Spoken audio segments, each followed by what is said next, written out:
The first thing I noticed when we landed on Valaris 9 wasn't the thick orange sky or the jagged crystalline cliffs that pierced the horizon. It was the laughter. Not human laughter. No, this sound rolled like thunder across stone, sharp and resonant, vibrating in my chest. Came from her. She stood taller than any human woman I'd ever met, at least 7 feet if not more, with skin like polished obsidian and bioluminescent streaks running down her arms like liquid fire. Her eyes, wide and slit-pupilled, glowed faintly green. And she was laughing. Me. Specifically at my spacesuit. It was standard issue. Glossy white plating, reinforced chest piece, the kind of bulky joints Earth's engineers still hadn't managed to streamline. Practical, yes. Intimidating. Not in the least. She leaned forward, hands on her knees, and bellowed a laugh so loud the other aliens in the courtyard stopped what they were doing to watch. The translation implant in my ear buzzed as her words came through. Human. You walk among us wrapped in metal cloth. You fear the air. Do you think Valaris will bite you? The crowd chuckled along, their serrated teeth flashing. They all wore flowing garments of crystal thread, light as mist, their skin exposed and shimmering with natural armor. My bulky frame looked clumsy among them. I clenched my jaw and tried not to react. Earth's diplomatic envoy was counting on me not to lose my temper. But I could feel my ears burning under the helmet. The alien woman strode closer, towering over me. Her posture that of a predator inspecting curious prey. Tell me, little human, do you rattle in your shell when you walk? Do you need help to breathe? That was it. My patience snapped.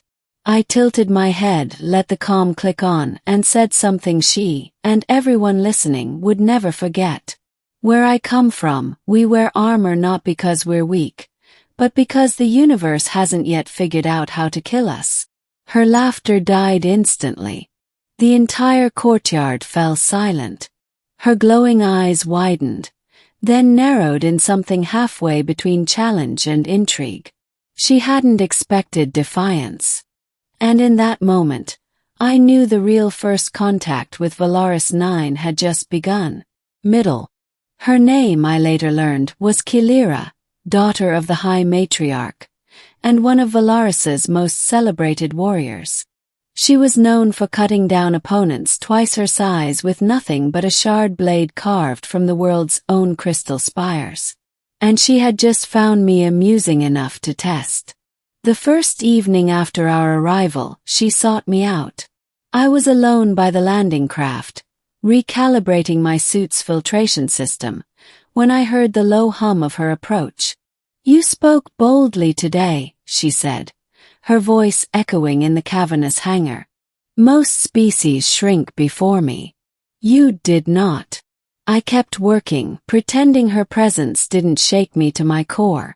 If I shrank every time someone bigger laughed at me, I wouldn't be here. Her eyes glittered. You admit weakness, but you stand anyway. Strange. Do all humans do this? I met her gaze through my visor. All the ones worth remembering. That earned me a smile or something close to it.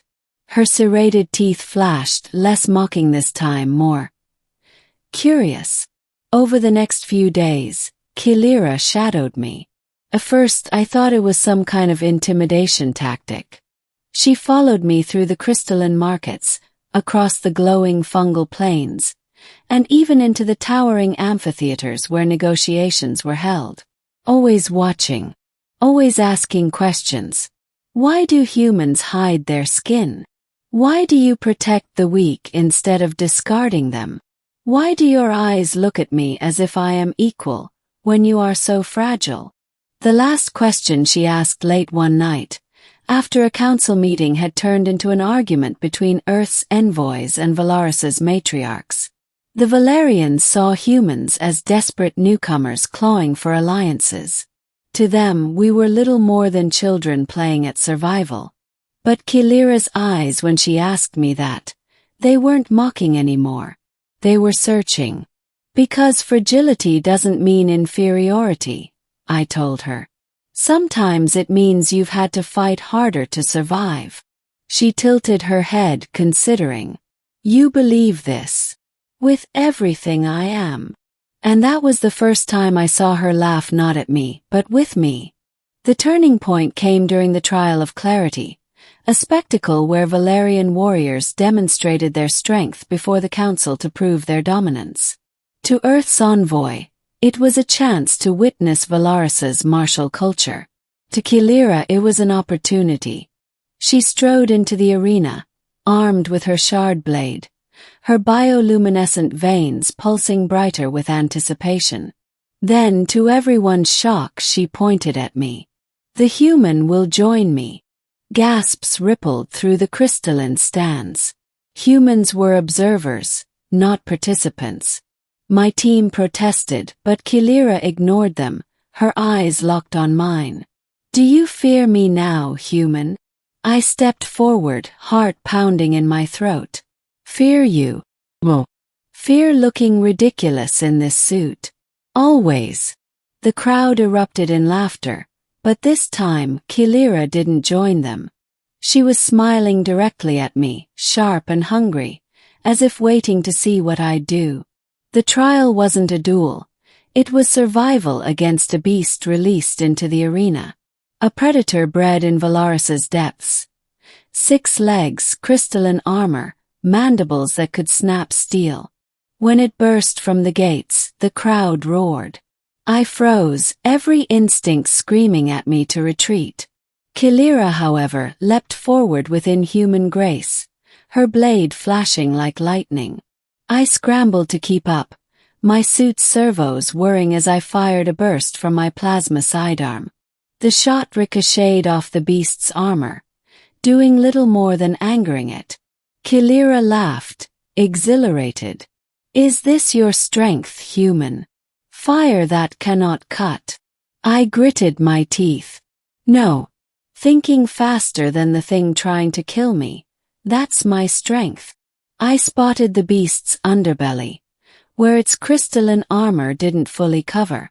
Timing my movements with Kilira's strikes, I drew its attention with repeated plasma bursts, forcing it to rear back. She dove under its exposed torso and drove her shard blade deep into the gap. The creature shrieked, collapsing into shards and ichor. The arena thundered with applause.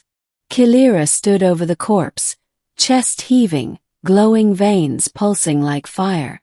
She turned to me, and for the first time she bowed. To fight beside one who does not yield, that is honor. The crowd fell silent at her gesture. No Valerian warrior had ever bowed to an outsider. From that day forward, no one laughed at my spacesuit again. Ending. Diplomatic negotiations shifted after the trial. Where once Valaris's council dismissed humanity as fragile newcomers, they now regarded us with wary respect. Our technology might look clumsy to them, but our resilience, our refusal to break under pressure, that they understood. And Kilira. She kept her promise to stand by me. One night, under the burning skies of Valaris 9, she found me again. You changed how they see you, she said quietly, standing close enough that her bioluminescence painted my visor in green light. How they see humans. Chuckled. Guess my ridiculous suit isn't so funny anymore. Her serrated smile was softer now. It is still funny. But now it is endearing. I raised a brow. Endearing. She leaned closer, her voice a low rumble. Because it hides a creature far stronger than anyone expected. And I will not forget the words you spoke that day.